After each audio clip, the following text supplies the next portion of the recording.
Prosiguiendo, tengo el placer de presentar a César Delgado Guembes, jurista y funcionario público peruano. Se graduó con honores en Filosofía y Derecho.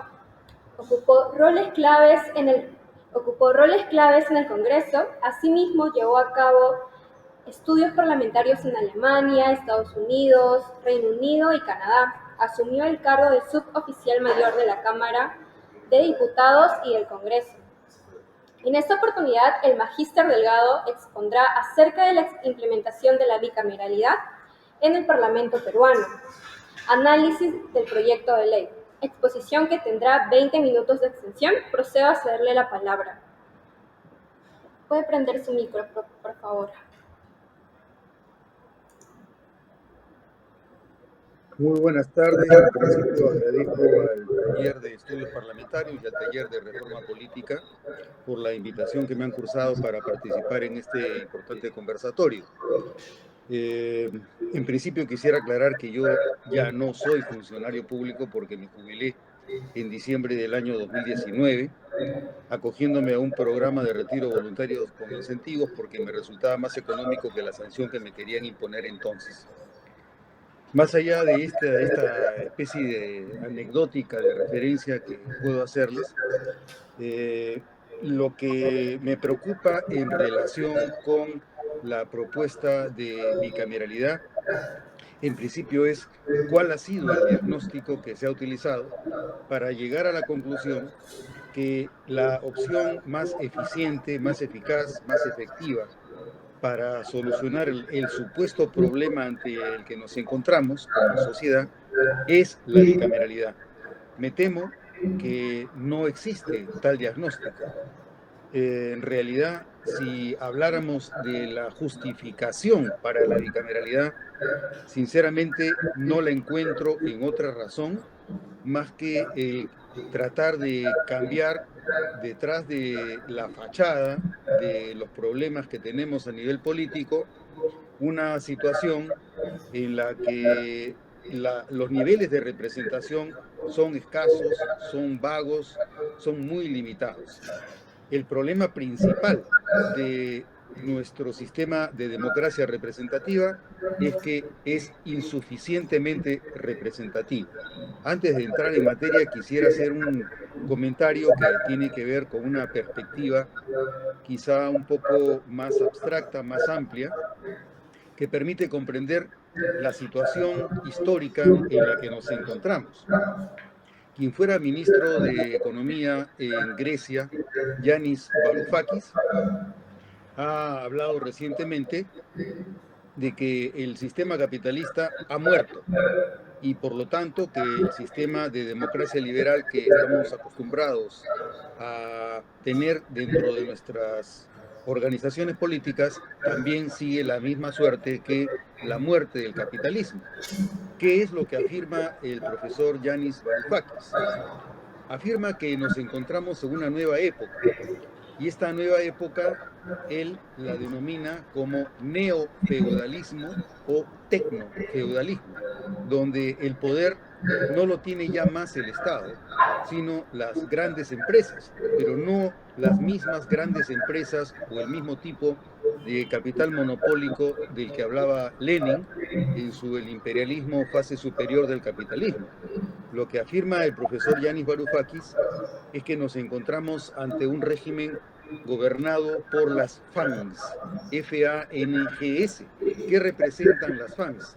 Representa el dominio que tiene sobre sus siervos en la nube las grandes empresas que trabajan con la digitalización, que son Facebook, Apple, Netflix y Google. Curiosamente, son las siglas de este acrónimo que tipifican a lo que se llama en inglés los colmillos de la serpiente. Cuando la serpiente te muerde, ese colmillo en inglés se denomina fang, que es lo mismo exactamente que representa el acrónimo de Facebook, Apple, Netflix y Google. Complementando este planteamiento del profesor Varoufakis, podríamos decir que ahora ante lo que nos encontramos es ante un nuevo tipo de relación, que ya no es la relación entre el Estado y el ciudadano, sino entre las fans y los redadanos, es decir, todos nosotros como miembros de las redes que no ponemos muchos reparos en compartir nuestra información, supuestamente en ganar espacios de conocimiento y de información gratuita que nos ofrecen estas grandes empresas de la digitalización. ¿A cambio de qué? A cambio de un nuevo tipo de excedente, que son los excedentes conductuales. Cada vez que nosotros nos comunicamos con cualquiera de estos medios, estamos proporcionando información que luego van a servir como un factor predictivo a todas estas empresas, las mismas que luego van a utilizar esta información con el objeto de ganar espacios de nuestro consumo. Y poco a poco van orientando nuestro cerebro para adquirir lo que no necesariamente querríamos adquirir debido a la ausencia de libertad en la que nos encontramos, porque somos siervos, en nuestra condición de redadanos, somos siervos de estas grandes empresas de las que supuestamente estamos disfrutando con beneficios informativos, pero a las que les estamos proporcionando parte de nuestra experiencia personal, la misma que es usada por ellos para dominar nuestras conductas, nuestros comportamientos y por supuesto nuestros patrones de consumo. Uno de los más claros ejemplos de este tipo de relación lo proporciona una politóloga americana, Shoshana Zuboff, en su libro La nueva era del capitalismo de la vigilancia. La señora Zuboff afirma que han pasado experiencias muy interesantes en este proceso de afirmación, sobre todo de Google, en el sistema político norteamericano, cuando postuló a la presidencia el señor Obama. El señor Obama, según la tesis de la señora Zuboff, ganó principalmente porque Obama supo recurrir a la información disponible en Google para atrapar al votante, de manera que el mensaje que él les diera sea el que necesitaban escuchar para votar por él. No me parece que la afirmación de la señora Zuboff sea excéntrica ni carente de sentido. Tiene sentido, y más aún cuando sabemos que las grandes empresas participantes de este enclave de fans son las empresas que invierten millones de dólares en lobbies ante el Congreso americano y ante el Poder Ejecutivo de Estados Unidos para conseguir la minimización de los efectos que se genera en el espacio privado de los ciudadanos. El espacio privado cada vez se convierte en un espacio más negado dentro del sistema social. Por eso es que el problema de nuestra democracia es antes un problema cultural más que un problema solo de diseño institucional. Por eso cuando hablamos del bicameralismo estamos hablando de un sistema que ha sido creado dentro del espacio del liberalismo, dentro del espacio de la democracia representativa, donde el actual ciudadano no tiene ninguna manera de controlar el poder del que disponen estas grandes empresas que dominan el mundo de la digitalización, del cual los redadanos somos siervos. Por eso es que Yanis Varoufakis habla que estamos ante un sistema de neofeudalismo o de tecnofeudalismo. Y ante eso no tenemos respuestas. Precisamente porque no tenemos respuestas es aún más urgente reparar que para que un sistema representativo funcione necesitamos agentes de intermediación eficaz, efectiva, que permitan vincular al ciudadano con lo que queda del Estado, de forma que no caigamos en lo que viene ocurriendo en el sistema americano y que todavía no llega a ocurrir en la mayor parte de Europa. En Europa hay mayores niveles de protección de la privacidad y por lo tanto no existe este nivel de dominio de las empresas de la digitalización respecto de sus ciudadanos. Ese sería el modelo que podría intentar seguirse siempre y cuando tuviésemos agentes de intermediación con la visión suficiente, con un planeamiento prospectivo de aquí a 20, 30 o 40 años, de forma que podamos encontrar mejores niveles de armonización de nuestra pluralidad, de nuestra diversidad y a través de un proyecto común en el que afirmemos nuestra unidad política. Entonces, estos espacios de los que carecemos son los espacios de los partidos políticos que no tenemos. Los partidos políticos que han llegado a ser solamente un maquillaje, una máscara, y finalmente no hacen más que conseguir, como lo ha recordado ahora Carlomagno, a Alberto Vergara, son vehículos que se utilizan para alcanzar el poder, pero no sirven como agentes efectivos de representación. Cuando nos fijamos en las deficiencias actuales del Congreso, me parece que de alguna manera perdemos el tiempo porque es muy poco lo que podamos hacer con el Congreso. Ya el Congreso está elegido y es muy difícil que el Congreso, como se dice en el lenguaje coloquial, se vaya del escenario político. Ese se vayan todos parece muy difícil que se consiga, así hayan las marchas que haya, porque los congresistas no tienen la disposición y cuando uno es, si cabe la expresión, cara dura, difícilmente podrá encontrar niveles de vergüenza suficientes como para reconocer que hay algo que está fallando. Y algo que está fallando en principio porque antes que los partidos políticos quienes están fallando son los ciudadanos. Y si los ciudadanos tuvieran un poco más de conciencia de sus deberes políticos, probablemente no ocurriría lo que viene ocurriendo de manera sistemática, por lo menos en los últimos 20 años. ¿Qué cosa es lo que ha venido ocurriendo?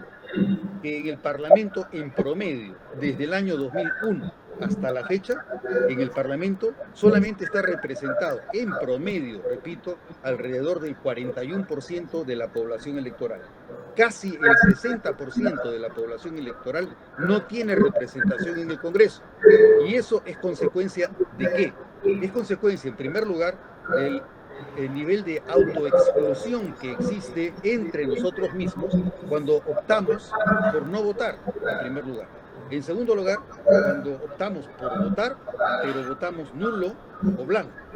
En tercer lugar, por la valla electoral, porque muchos de nosotros sí queremos votar y votamos, pero debido a la valla electoral, que puede ser del 5%, del 6%, del 7%, dependiendo del número de alianzas que existan, la consecuencia será que habrá muchos de quienes votan por un partido que no acceden a la representación. En las últimas elecciones, más o menos 9 partidos fueron ganadores y pasaron la valla electoral, pero más o menos 11 partidos, 11 o 13 partidos no alcanzaron a pasar la valla electoral, el último de los cuales era el partido del señor Cheput, que me parece que se llamaba Contigo. Alcanzaron, creo que con las justas, 600.000 votos. Pero en principio, esas son las razones por las que el sistema no está preparado para mejorar nuestra calidad representativa. Si en el Congreso solamente tenemos el 40% de representación de los electores, la consecuencia, y además de ese 40%, tenemos una división de, en principio, 9 partidos, es decir, en el Congreso está representado el 40% de la población electoral, pero de ese 40% hay una división de 9 partidos. Cuando hablamos de que el Congreso actual tiene un nivel de aprobación del 7%, probablemente ese 7% sea el porcentaje que corresponde a las mayorías parlamentarias, las mayorías que toman decisiones. Entonces, las decisiones que toma el Congreso a partir de las mayorías que actúan de acuerdo a las reglas que tiene el reglamento del Congreso para tomar una decisión, lo que están haciendo es cumplir con la legalidad en el sentido más estricto posible. Pero más allá de eso, independientemente de los escasos niveles de representación que tenemos en el Congreso, debido a estas fallas de carácter cultural de nuestros ciudadanos, otra dimensión importante en la representación es a lo que podríamos llamar esta representación isomórfica. ¿Qué quiere decir? quiere decir que independientemente de los motivos por los cuales las personas votan y optan por un candidato, es decir, por un partido o por otro partido, lo que ocurre en el proceso electoral con el uso de esas reglas es que obtenemos una muestra estadísticamente representativa de lo que somos nosotros. Entonces, cuando le reprochamos al Congreso que sea lo que es, que actúe como actúa, que haga lo que hace, lo que estamos haciendo es ver ante nosotros mismos una fotografía, un retrato fiel de lo que somos nosotros. Si me permiten ustedes el francés, aunque puede ser un poco disonante en esta ilustre reunión, si tenemos ciudadanos de mierda, tendremos representantes de mierda y no otra cosa. Entonces, el sistema funciona. ¿Por qué? Porque esa muestra estadísticamente representativa de nuestra población electoral se ha reproducido virtualmente en el Congreso y nuestra redadanía está cumpliendo con su misión. ¿Por qué? Porque para empezar, los propios partidos no nos han propuesto a mejores candidatos, no nos los han propuesto. Y eso es parte de las deficiencias que tendríamos que corregir antes de hablar del bicameralismo. Como ha mencionado Carlomagno, uno de los elementos de nuestro sistema político por corregir está en los partidos políticos. La pregunta es, si quienes nos están haciendo ver las deficiencias que tenemos en nuestro sistema representativo son los medios de comunicación, que obviamente ganan en rating y en rentabilidad también, ¿por qué los mismos medios de comunicación no cumplen con su tarea a nivel global y a nivel específico, indagando dentro de los partidos políticos qué están haciendo con el financiamiento que reciben para la capacitación de sus militantes y de sus invitados, de manera que la brecha por la que atravesamos en materia de representación cada vez disminuya más? Al contrario, las brechas aumentan y los medios de comunicación no están cumpliendo con su deber, indagando dentro de los partidos políticos para ver cómo están invirtiendo su dinero, el dinero que el Estado les proporciona, para cumplir con el proceso de financiamiento y con la capacitación de sus militantes. Los militantes de los partidos además están dispensados por otra razón muy importante. ¿Cuál? Que de acuerdo a la ley electoral, si a ti te dan un dinero, una cantidad determinada, ese dinero puede ser bien utilizado, de acuerdo a la ley que ha aprobado el Parlamento, cuando se invierte en materia de encuestas. Entonces, yo puedo decir que el dinero que recibo para capacitación lo oriento para encuestas, y si lo invierto para encuestas, está bien utilizado el dinero, porque la ley lo prescribe así. Entonces, ahí hay otro aspecto importante de fiscalización. Bueno, estas son las cosas generales que podría afirmar como base para empezar a hablar de la bicameralidad. Para mí la bicameralidad, yo naturalmente debiera ser favorable a la bicameralidad porque mi ingreso en la vida profesional empezó en un sistema bicameral. Yo empecé a trabajar en el año 1980 en la Cámara de Diputados y no me he apartado del Parlamento desde esa fecha hasta mi jubilación, y de alguna forma, como ustedes pueden constatarlo en este acto, sigo de alguna forma vinculado al propio Parlamento porque sigo pensando sobre el Parlamento, una institución en la cual mi vida ha sido parte del destino histórico del Perú. Entonces, me parece que podría no haber duda respecto de mi a favor de la bicameralidad. Sin embargo, no estoy de acuerdo en que se utilice la bicameralidad como una mascarada, como una farsa, para no hacer lo primero que se debe hacer, que de alguna forma es lo mismo que ha dicho Carlomagno, aunque con algún matiz, quién sabe, ¿no?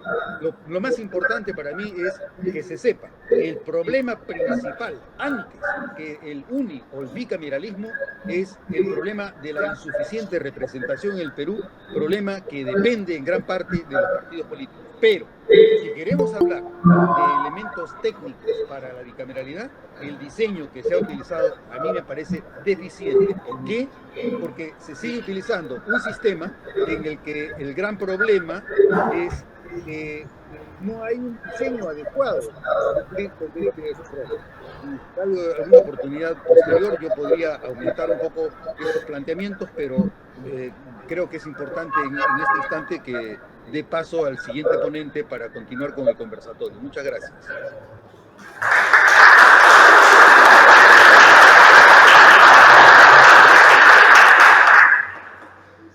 Como expositor de la tercera ponencia, me complace presentar al doctor Gustavo Román Jacobo, quien nos acompaña desde Costa Rica. El doctor Gustavo Román es director de Estrategia y Gestión Pública del Tribunal Supremo de Elecciones de Costa Rica, donde también fue letrado, licenciado en Derecho por la Universidad de Costa Rica, diploma europeo en Estudios Avanzados en Comunicación Política e Institucional por el Instituto Universitario de Investigación Ortega y Gasset, máster en Marketing, Consultoría y Comunicación Política por la Universidad de Santiago de Compostela y doctor en Sociedad de la Información por la Universidad Complutense de Madrid. Ha sido docente de grado y posgrado en la Facultad de Derecho y en la Escuela de Ciencias de la Comunicación Colectiva de la Universidad de Costa Rica, así como en la especialidad en Comunicación Política en Flaxo. En esta oportunidad, el doctor Román disertará sobre los desafíos de la regulación de las plataformas digitales acorde con los principios democráticos. Dispone de 20 minutos para su desarrollo. Le invito a hacer uso de la palabra y también puede presentar sus diapositivas.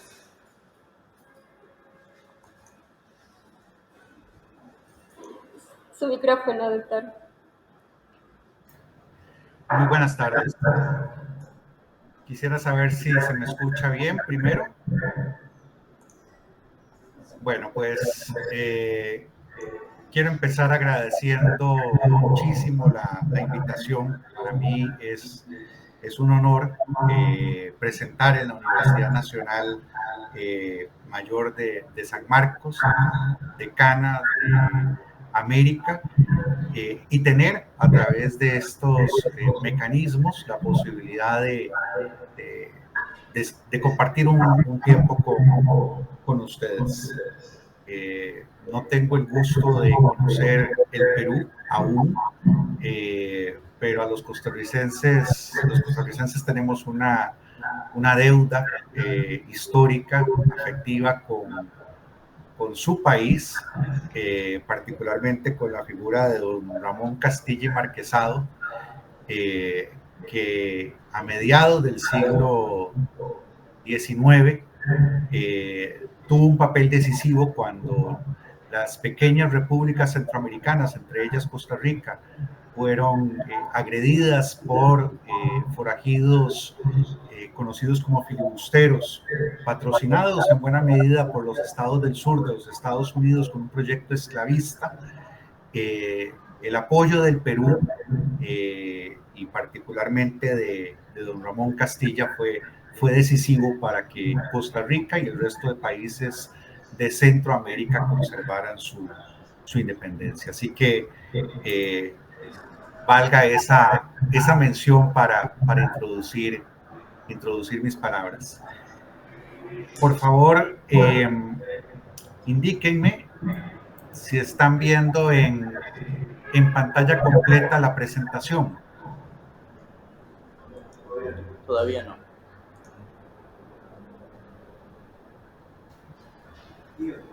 ¿Ahora? No, todavía no se puede ver.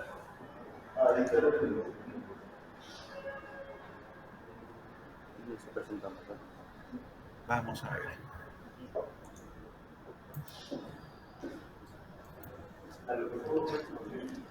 Sí, ¿verdad? ¿Lo tienes?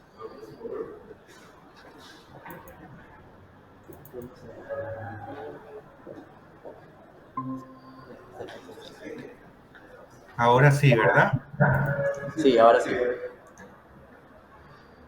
Ok, nada más permítanme ponerla en pantalla completa. Ahora sí.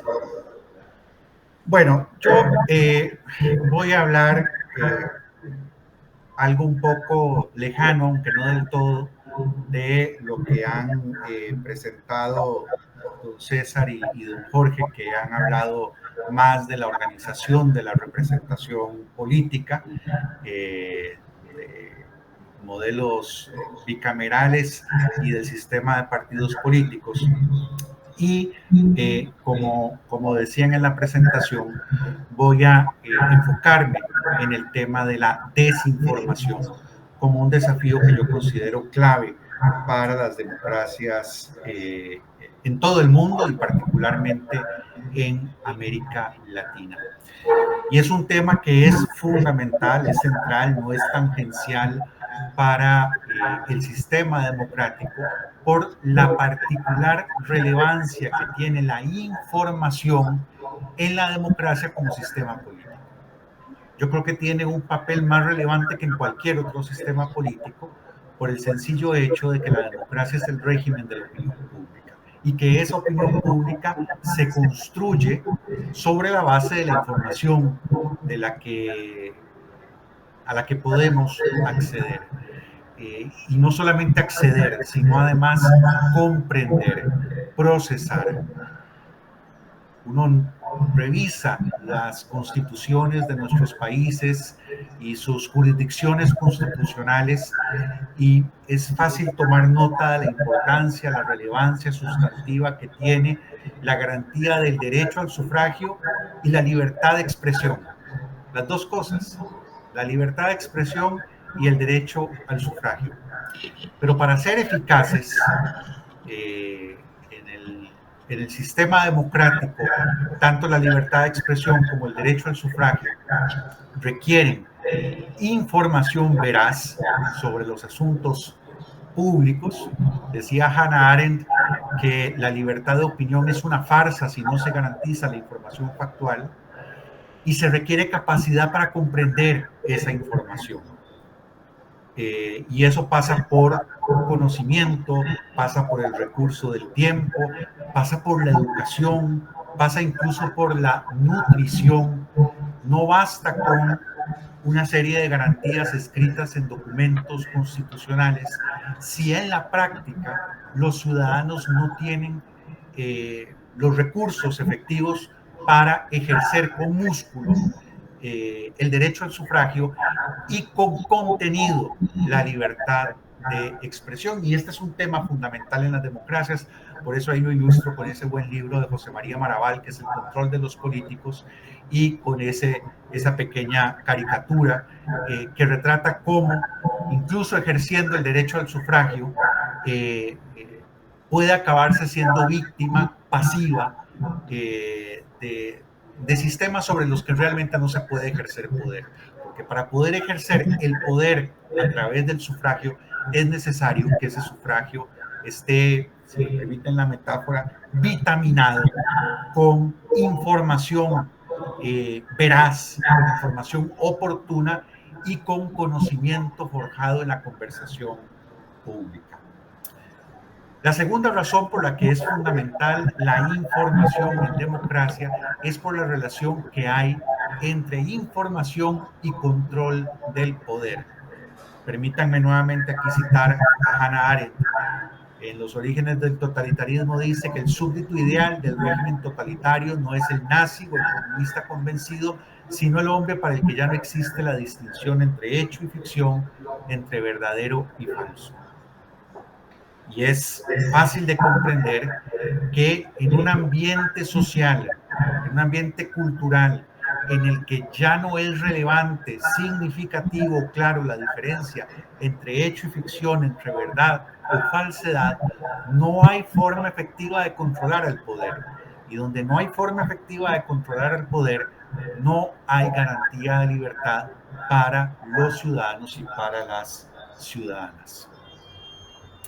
Y la tercera razón por la que es fundamental la información y por ende el problema de la desinformación en democracia es porque en democracia, en sociedades plurales, es básico, es elemental las relaciones, las tramas de confianza entre los distintos sectores sociales, las posibilidades de diálogo y de acuerdos entre personas que pensamos diferente. En esta imagen que presento acá hay cualquier cosa menos diálogo, y sin diálogo no hay posibilidad de acuerdos.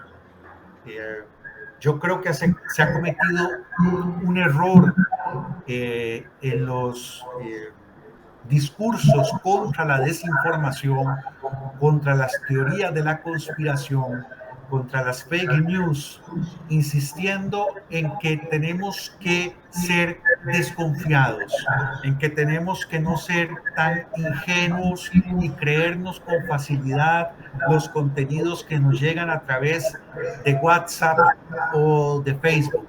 Algo así como que el antídoto contra la desinformación es la desconfianza. Yo creo que es un error. Creo que es un error porque no se puede construir vida republicana si no existen umbrales mínimos de confianza entre los ciudadanos y las ciudadanas. Y aquí me voy a permitir leerles un pequeño párrafo de Julio Ramón Ribeiro, uno de los grandes de las letras peruanas. En Prosas apátridas, Julio Ramón Ribeiro dice: vivimos en un mundo ambiguo. Las palabras no quieren decir nada. Las ideas son cheques sin provisión. Los valores carecen de valor. Las personas son impenetrables. Los hechos amasijos de contradicciones. La verdad, una quimera. Y la realidad, un fenómeno tan difuso que es difícil distinguirla del sueño, la fantasía o la alucinación. La duda, que es el signo de la inteligencia, y repito, es lo que se ha vendido como antídoto contra la desinformación, la duda, que es el signo de la inteligencia, es también, dice el autor, la tara más ominosa de mi carácter. Ella me ha hecho ver y no ver, actuar y no actuar. Ha impedido en mí la formación de convicciones duraderas. Ha matado hasta la pasión y me ha dado finalmente del mundo la imagen de un remolino donde se ahogan los fantasmas de los días sin dejar otra cosa que briznas de sucesos locos y gesticulaciones sin causa ni finalidad. No basta la duda. Es fundamental en democracia los acuerdos y estos no se pueden alcanzar sin diálogo. Y sin diálogo, y para empezar siquiera el diálogo y para que este sea fructífero, tiene que haber una base mínima de confianza. Hay una preocupación creciente entonces en el mundo, pasando de una era de ciberoptimismo en la cual se llegó a pensar que las nuevas tecnologías de la información y la comunicación iban a permitir materializaciones de democracia real, de democracia directa, casi de volver a la democracia ateniense de diálogo en una ágora digital, pero eso quedó en el pasado del final del siglo XX y de la primera década del siglo XXI, y en este momento la preocupación es global respecto del impacto de las nuevas tecnologías de la información sobre la democracia. Y para muestra, estos tres botones que pongo acá: una portada de Newsweek, un artículo que se hizo muy popular de Yuval Noah Harari y otra entrevista a una autora muy famosa, Shoshana Zuboff, autora, entre otros, de El capitalismo de vigilancia. Frente a esa preocupación creciente, hay dos reacciones que yo quisiera destacar en este conversatorio, aprovechando que es sobre reforma política y parlamentaria.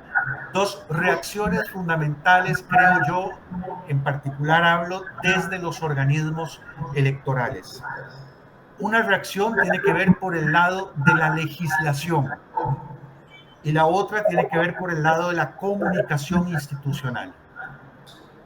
Yo creo que una sin la otra no alcanza, no es suficiente. Es necesaria una reacción en los dos frentes. Voy primero a mencionar la reacción en el ámbito de la legislación.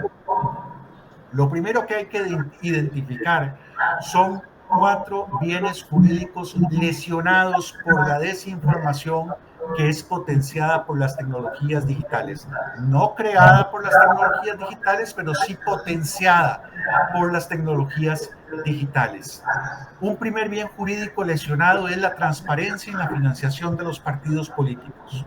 Se ha avanzado mucho en las legislaciones de América Latina para transparentar el origen de los recursos económicos que invierten los partidos políticos.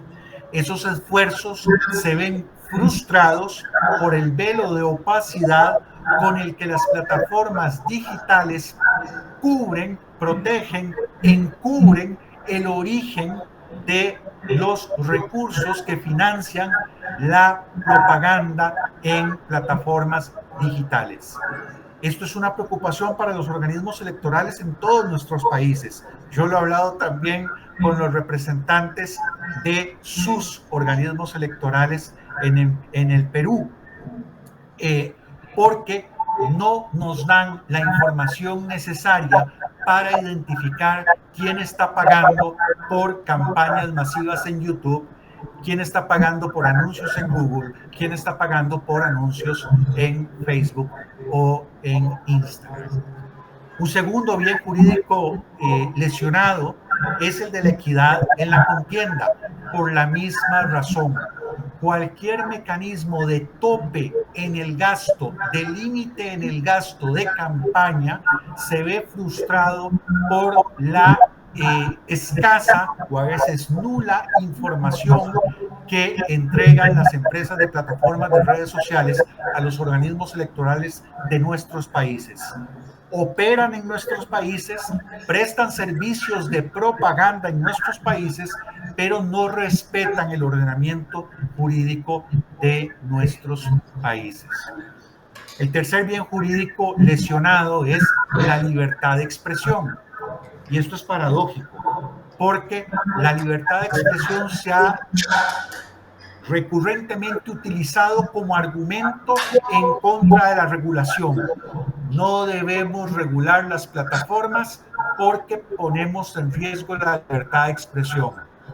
Bueno, si ustedes revisan el testimonio publicado por María Ressa, la periodista de CNN, laureada con el Premio Nobel de la Paz en el año 2021, sobre la hostilidad, amedrentamiento, incluso prisión que acabó sufriendo a manos del régimen de Duterte en Filipinas en contubernio con Facebook, en las campañas de intimidación y de acoso contra Rappler, se van a dar cuenta que la no regulación, la patente de corso para hacer lo que les dé la gana, la absoluta impunidad de las plataformas digitales les permite a los tiranos lesionar seriamente la libertad de expresión de la prensa y de los opositores políticos en sus respectivos países.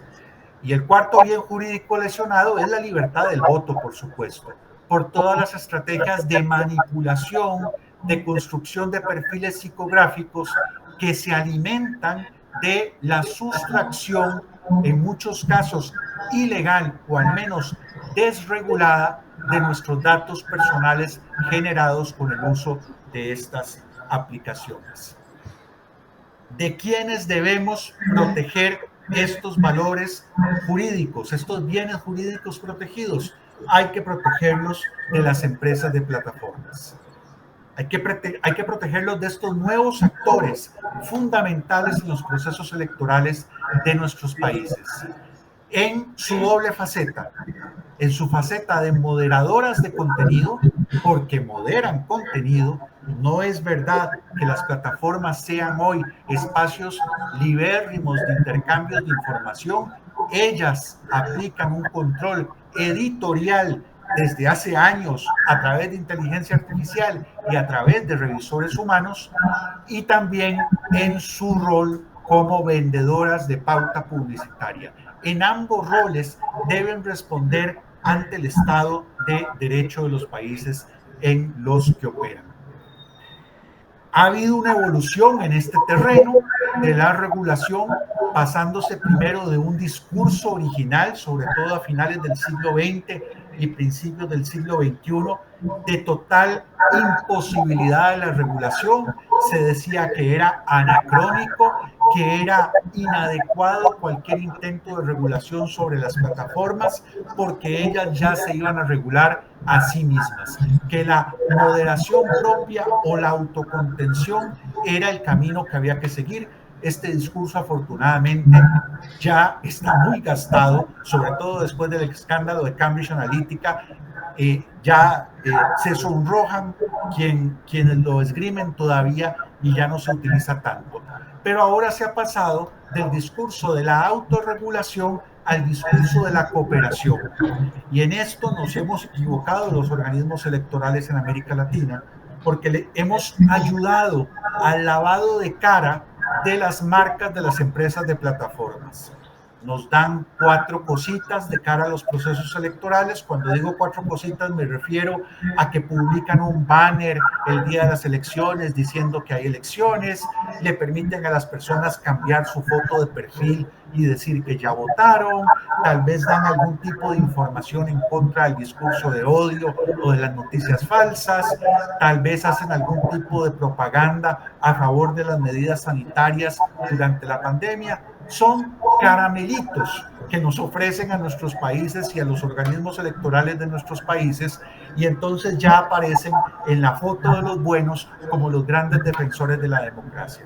Pero cuando vamos a las cosas realmente sustantivas, como por ejemplo que identifiquen, que nos den la información de quién está invirtiendo cantidades ingentes de dinero en propaganda no reportada a la autoridad electoral, o cuando pedimos identificación respecto de los autores que están detrás de campañas de odio, en algunas ocasiones con inteligencia artificial, que pueden generar violencia, incluso desestabilizar el proceso electoral, ahí se aplica nuevamente el velo de opacidad, no se entrega la información, se invoca la legislación del país donde tienen su casa matriz, en Irlanda, en los Estados Unidos, y no se coopera con las autoridades electorales de los países donde están operando.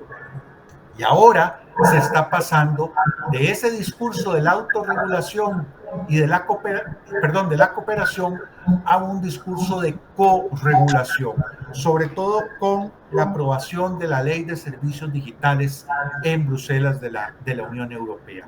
Este es un nuevo paradigma, es el paradigma hacia el que ha avanzado también Brasil con la jurisprudencia del Tribunal Electoral brasileño, y hay intentos en otros países como por ejemplo en México y en Costa Rica, pero son intentos que están siendo resistidos de una manera intensa con un lobby internacional agresivo por parte de las empresas de plataformas que no quieren la corregulación, no quieren que el Estado de Derecho de los países del sur global regulen su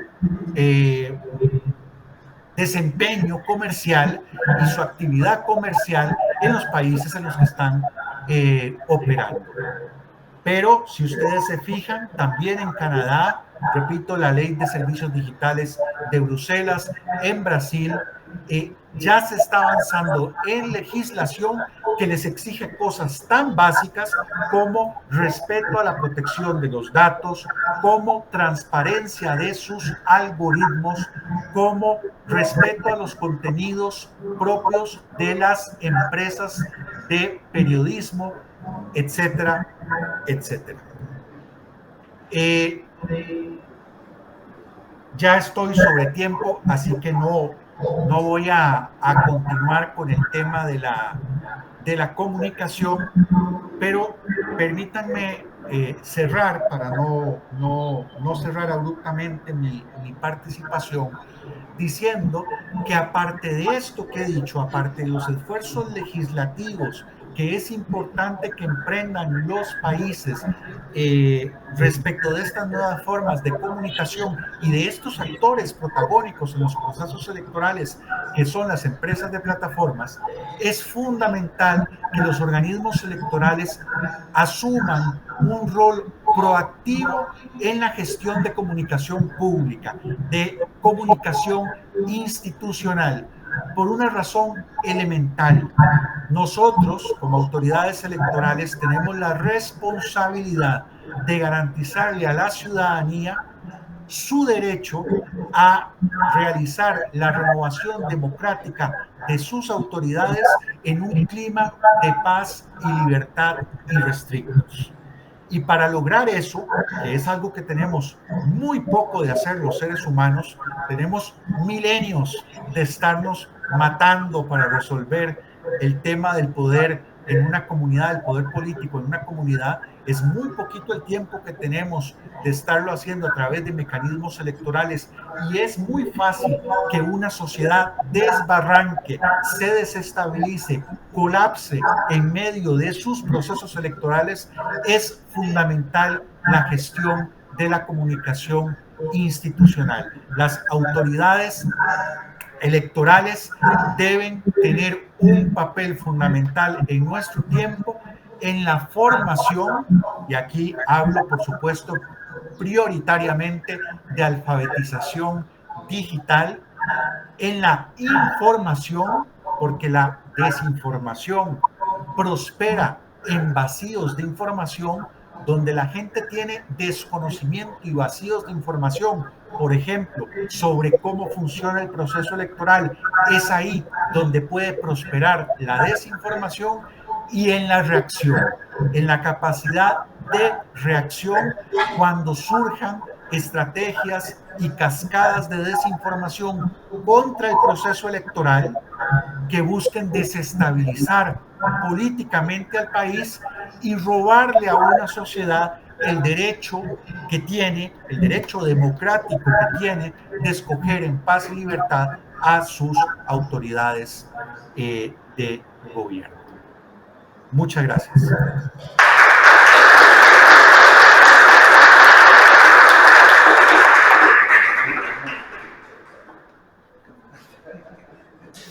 Pregunta es dirigida para el magíster Delgado Guembes y dice así: teniendo en cuenta ya nuestra tarea de repensar de la ingeniería constitucional, ¿bajo qué enfoque estaríamos poniendo la bicameralidad del Perú?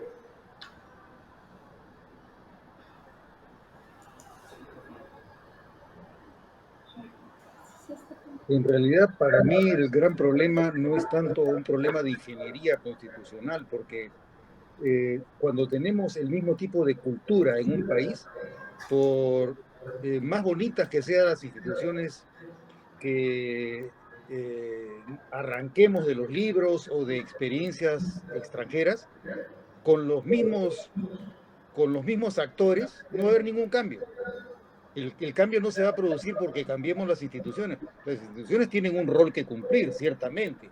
De alguna forma se espera que las instituciones se estructuren, pero lamentablemente si el ciudadano o el redadano en este nuevo tipo de gobierno por plataforma monopólica como es el que tenemos actualmente, aprovechando que tanto en mi presentación como el profesor Gustavo Román se ha hecho una referencia a Shoshana Zuboff, me parece que este tipo de gobierno ante el que nos encontramos, un gobierno mundial que tenemos que combatir a partir de la transparencia de los datos para evitar que nuestra privacidad sea fáusticamente demolida por quienes ingresan a nuestra privacidad para someternos y para condicionar nuestro comportamiento, no solamente en el plano electoral, sino en todo tipo de hábitos.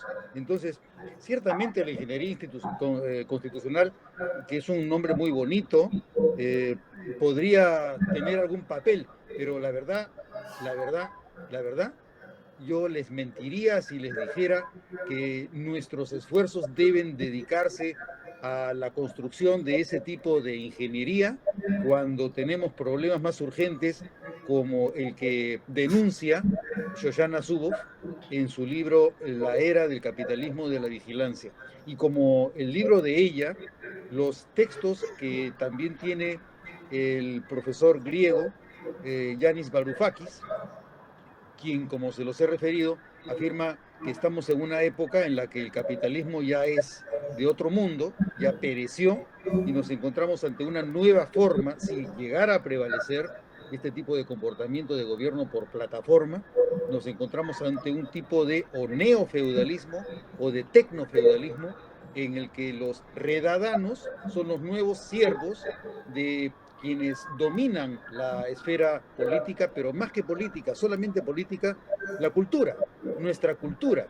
Lamentablemente no nos damos cuenta que nos estamos convirtiendo en súbditos, proporcionando información indiscriminada y acrítica respecto de nuestra vida. Nuestra experiencia está siendo apropiada, mejor, expropiada por quienes se aprovechan de un nicho que obviamente dentro de las reglas del capitalismo es una virtud, pero lamentablemente en las reglas de la humanidad ese tipo de nichos suponen un acto de salvajismo y de rapiña que si nosotros lo permitimos y lo toleramos, nosotros terminamos siendo las primeras víctimas, pero no solamente nosotros, nuestros hijos, nuestros descendientes, si es que nos seguimos sometiendo a un tipo de régimen que lamentablemente no nos va a llevar a buen puerto.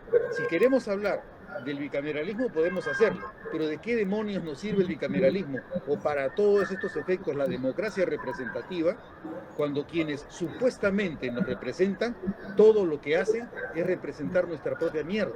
Ese es el gran problema ante el cual nosotros nos enfrentamos.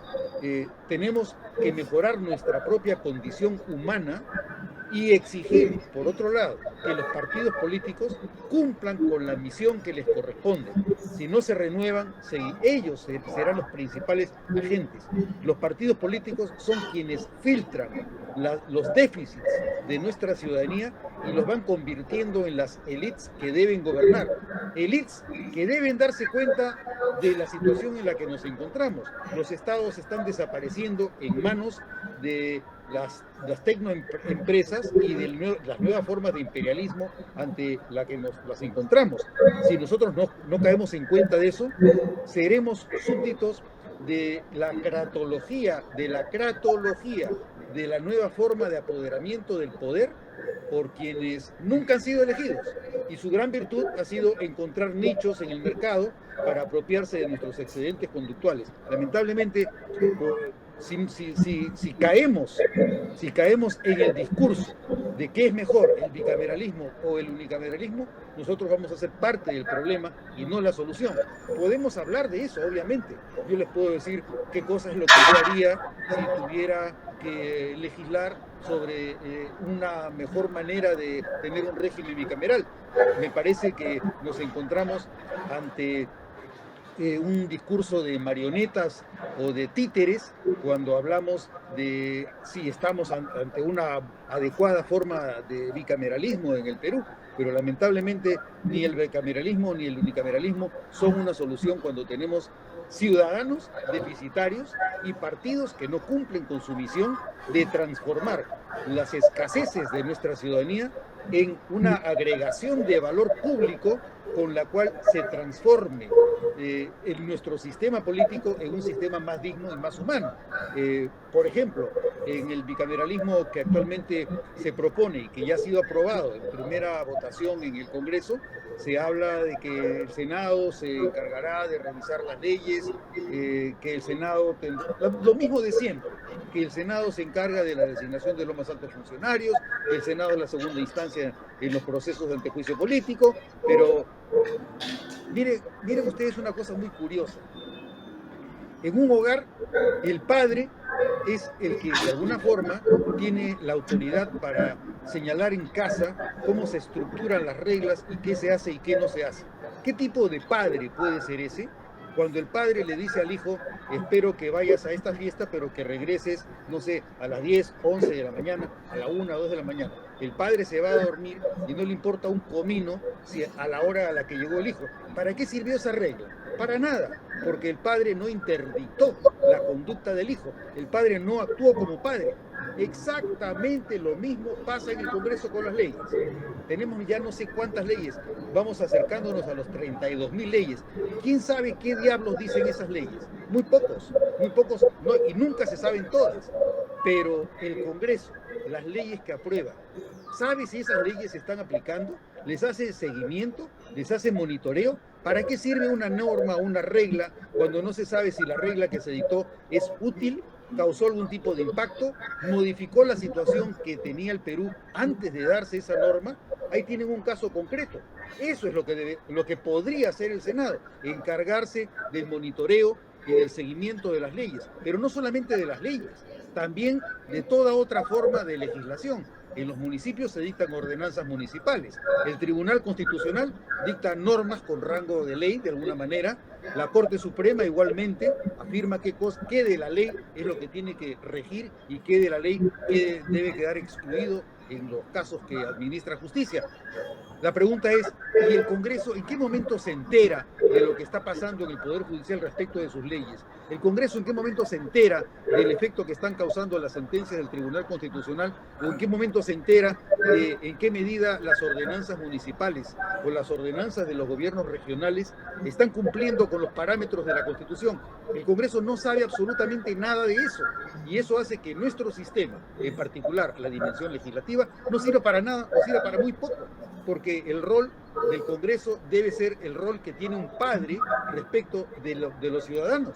Pero ¿qué padre puede ser ese que dicta la ley, feliz de la vida, alegre, se mete la plata al bolsillo? Ya todos ustedes saben lo que están haciendo con el presupuesto del Congreso, que los congresistas están ganando. Miren, ¿se acuerdan ustedes cuando el señor Henry Pease dictó o promovió una norma sobre el máximo sueldo que deben tener los funcionarios del Estado, que en ese momento era 15.000 soles?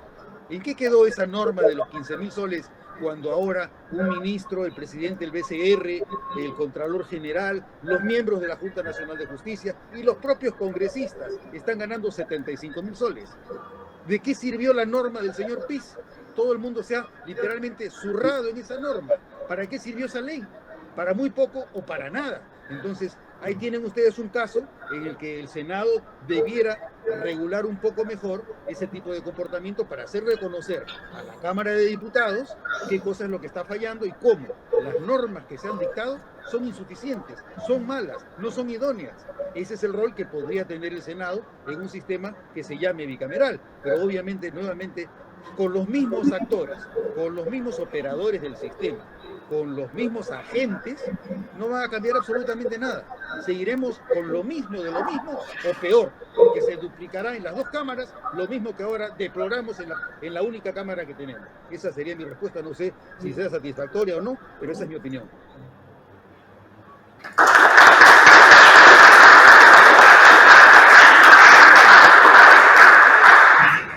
Gracias, Magíster, por su respuesta. A continuación, voy a preguntar la última intervención de un estudiante que es dirigido por el doctor Román. ¿Cómo las empresas, plataformas afectan la representación política?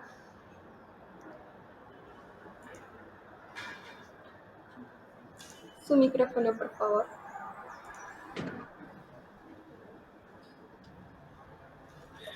Es muy amplia o muy variada, o son muchas las dimensiones de afectación.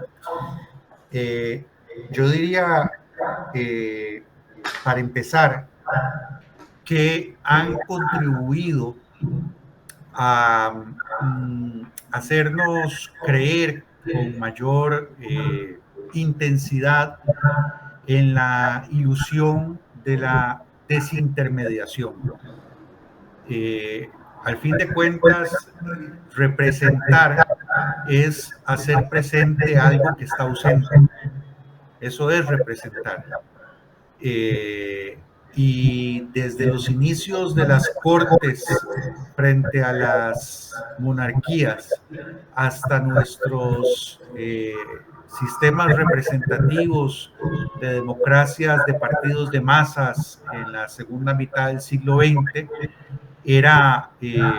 estaban construidos bajo esa lógica de que comunidades, sobre todo aisladas del centro de un poder político, de un Estado, pudieran llevar los intereses, las reivindicaciones, esos representantes ante el poder central.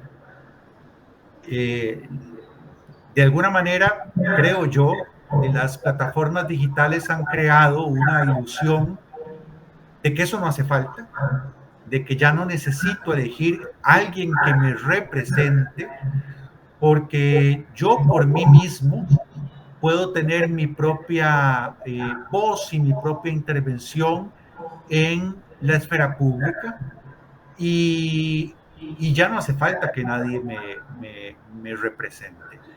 Esto, por supuesto, es una ficción.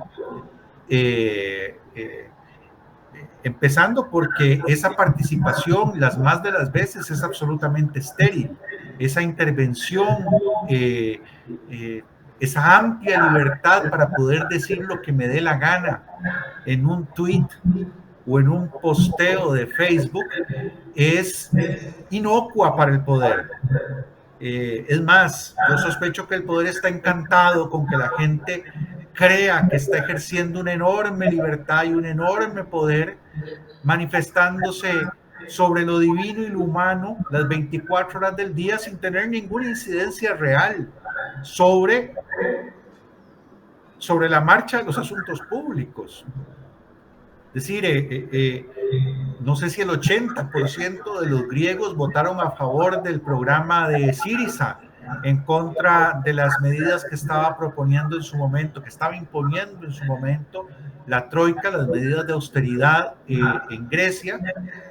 Y eso fue irrelevante, esa manifestación de la voluntad popular expresada en las urnas fue irrelevante para efectos prácticos de imposición de una salida económica, política económica a la crisis griega. Bueno, pues si eso es irrelevante, mucho más irrelevante son nuestros tweets y nuestros posteos. Y estamos siendo muy ingenuos creyendo que ahí estamos con un gran poder y una gran herramienta en nuestras manos que son nuestros teléfonos inteligentes. Lo que estamos haciendo es produciendo datos y rentabilizando nuestra vida toda, incluso nuestro ocio, rentabilizándolo para quienes están haciendo clavos de oro con ese